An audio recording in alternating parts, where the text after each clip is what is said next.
Imagine this. It's the 1980s. Big hair, neon lights, Michael Jackson moonwalking across the world. America is booming under President Reagan's Morning in America. But beneath the glitz, a financial time bomb is ticking. Banks are just failing. They're re-exploding in a scandal so massive it costs taxpayers hundreds of billions. This isn't the 2008 crash, you know. This is its evil twin from the 80s. The savings and loan crisis. A story of greed, deregulation, fraud, and a bailout that makes your head spin. Stick around, because if you think Wall Street learned its lesson, think again. We're diving deep into the disaster that almost sank the US economy before anyone saw it coming. Let's roll the tape. First things first, what the heck is a savings and loan? Picture this. Back in the Great Depression, the government created these institutions, or S&Ls, to help everyday Americans buy homes. They were like your neighborhood piggy bank on steroids. You'd deposit your savings, earn a little interest, and they'd lend it out as mortgages at a slightly higher rate.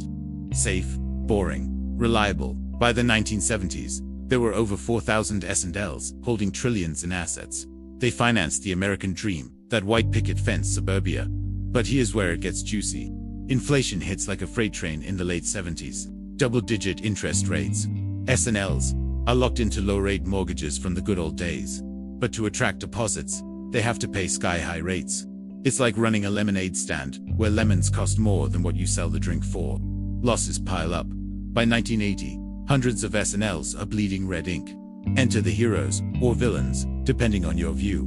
Deregulation. Question: what happens when you give a drowning man a credit card with no limit? Spoiler: he doesn't swim, he sinks deeper. Ronald Reagan rides into the White House in 1981, promising to unleash the free market. Government is the problem, he says. So, Congress passes the GARN-ST, Germane Depository Institutions Act in 1982. Boom. S&Ls can now invest in anything: real estate deals, junk bonds, even racehorses and art collections. No more boring mortgages only. They can borrow from anywhere, not just local deposits. And the federal insurance on deposits, up to $100,000 per account. Sounds great, right? Safety net for savers. Wrong. This is where the greed kicks in. S&L executives, smelling opportunity, go rogue. Take Charles Keating, the poster boy for this mess. He buys Lincoln Savings and Loan in California and turns it into a high-rolling casino. Instead of safe loans, he's funding luxury hotels, risky developments, and even bribing politicians. The infamous Keating 5 senators, who tried to shield him from regulators. Picture Keating schmoozing senators over steak dinners, whispering, "Help me out, and we'll all get rich." But when the house of cards crumbles, Keating ends up in prison, and taxpayers foot the bill. Wild, huh? But he's just one of thousands. S&Ls across Texas, California, and Florida dive into speculative real estate. Oil booms in Texas. They pour billions into drilling rigs and condos. When oil prices crash in '86, ghost towns of empty buildings. By mid-decade, fraud is rampant. Zombie thrifts, insolvent S&Ls, kept alive by accounting tricks, keep lending to cronies. One S&L, in Ohio, even finances a brothel.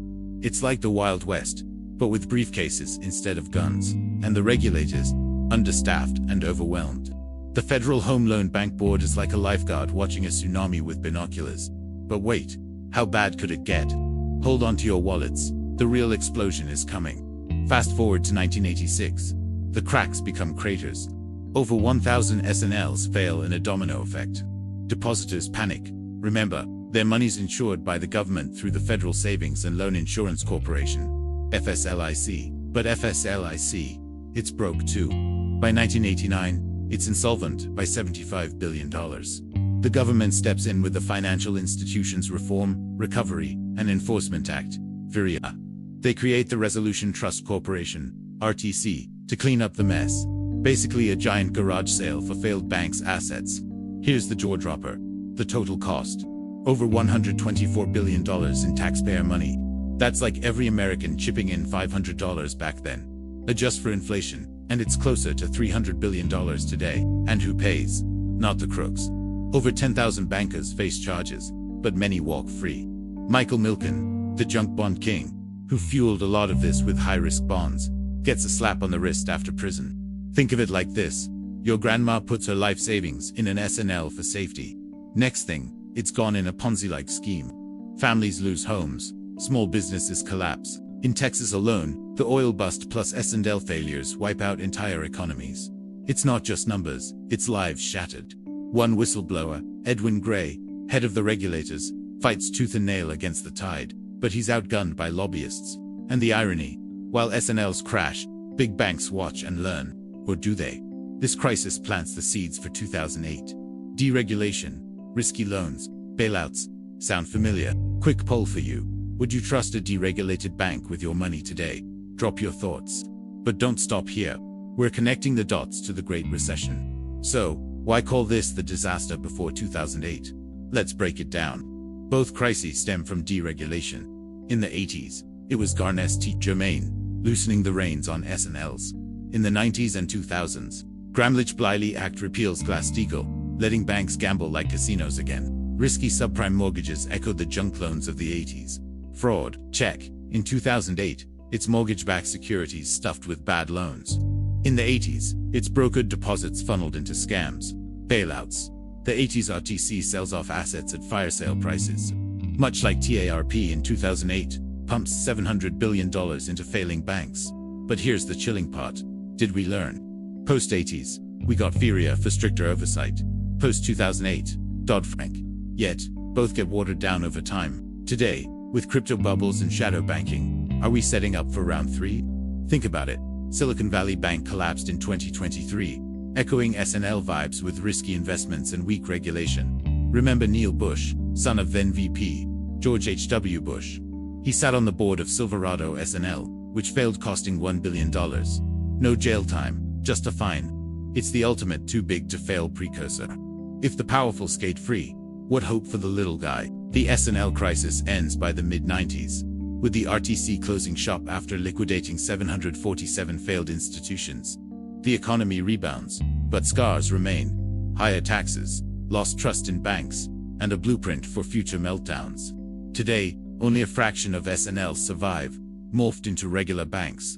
So, what's the takeaway? Greed, unchecked, leads to chaos. Deregulation can fuel growth, but without guardrails, it's a highway to hell. As Warren Buffett said, it's only when the tide goes out that you learn who's been swimming naked. The 80s tide went out, and boy, were there a lot of naked swimmers. If this hooked you, hit that like, subscribe for more financial thrillers, and share your wildest 80s memory. Was deregulation a hero or villain? You decide. Until next time, stay savvy, stay skeptical. America's financial history isn't just past, it's prologue.